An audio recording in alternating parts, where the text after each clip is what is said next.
嗨，大家好，我是艾莉，欢迎来到我的频道。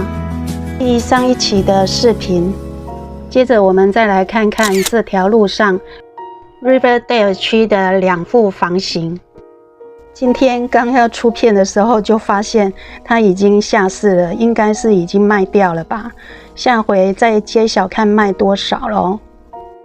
因为刚卖掉，所以可能要等个2-3天资料才会出来。这一副的就是宽跟长都是比上一副来得大。它挂牌要卖的底价是1149万9999元，等于是台币2700万，人民币600万。这一副看起来没有重新翻新整修就出售了。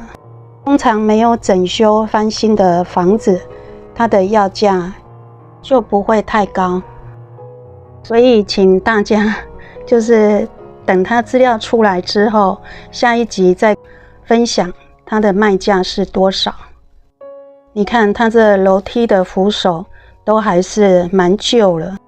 这个户型它一样有3+1的房间，有2套卫浴，还有一个独立车库。它面宽是有 16.79 英尺，全长有 110.41 英尺。喜欢我视频的朋友请关注订阅。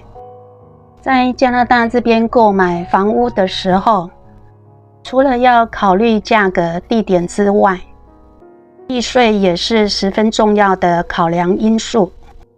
因为这个地税是屋主每年都要向政府缴纳的税项，是一笔不容忽视的大开销。如果不在买房之前做点功课，真的可能会让自己在收到税单的时候大吃一惊呢。那在大多伦多地区，哪些市镇的地税税率和金额是比较低？那哪些又比较高呢？还不错，今年本地的地产经纪公司有做了2张图表，大家可以搜寻来看，因为一看就一目了然了。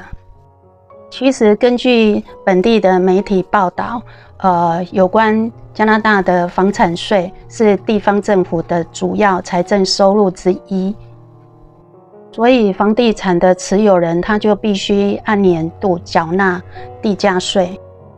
至于房产税税率是由地方政府的自主决定，在大多伦多地区每个市镇也都不太一样。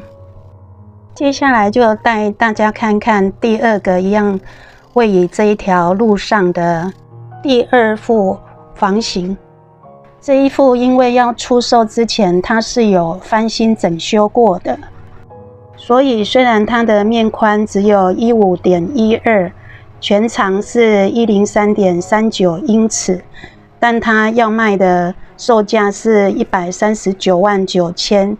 因为有装修的关系，所以它的要价就比上一副要多得多了。这个都是2层楼高，然后有3个房间、2套卫浴，还有一个独立的车库。因为它才上市没几天，所以也不知道到时候成交价会是多少。那上一期的抢标的成交价是150万。根据媒体的最新报道显示，今年以来央行连续加息，还有全球经济的动荡冲击下，加拿大整体房市虽然有降温，但大多地区和大温地区一些热门的社区房价仍然持续保持稳定，甚至还继续涨。所以大家才会看到上一期的房子它还是以高出底价卖出。总体来说，多伦多中区和西区多数小区平均当季的房价相对稳定。根据报道，像杜贤区、皮尔区、约克区、河顿区和达佛林县等，当季的房价和近几年疯涨态势相对比较之下是有一些回落。像中心城区需求强劲，房源有限，家庭收入比较高，行情较坚韧，丝毫没有什么受影响。房价回落最明显的是疫情房价一度失控的郊区，还有远郊的城镇。加拿大房市在跌，现在买房是否正当时呢？专家表示，何时投资买房的正确答案不是当下买房是否正当时，而是看根据当下家庭的经济能力是否做好了供房的准备。专家提醒，目前加拿大许多地方房价下跌，买房投资前需要考虑月供、物价飞涨情况下，家庭每个月基本生活成本等都是必要考量的关键因素。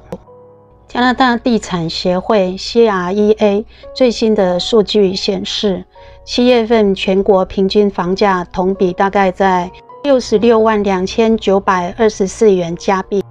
在季度调整后，环比跌 3%， 仍然高出原来2020 3月疫情爆发之初的543920元。所以 CREA 预计今年年底全国平均房价同比估计涨 10.8%， 至762386元，明年涨至786252元。在这种环境下，投资买房是否正当时？